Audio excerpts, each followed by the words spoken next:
To pair the Myenergi devices, you need to start off at your slave device.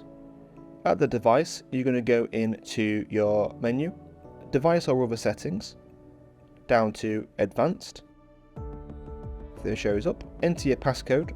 Then we're going to go into link devices. We're going to make sure that set master and set vhub are not ticked. If they have got a tick, press tick on it and then press cross to clear. Same on vhub. If they have got a tick, press tick on it and cross to clear. We're then going to scroll up to channel and make sure that we're on the radio channel we want to use. In this instance, we're going to use radio channel 1. Once that's all done, scroll up to pairing mode and press tick. It'll say searching for master, channel 1, pairing now active.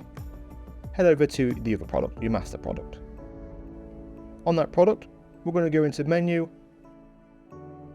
down to overall device settings,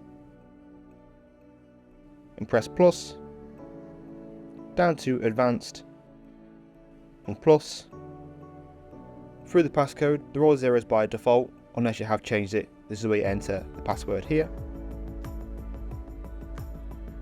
Then we're going to go into link devices.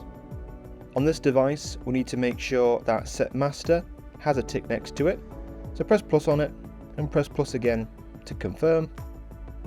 Same again on vhub, so plus and plus to confirm.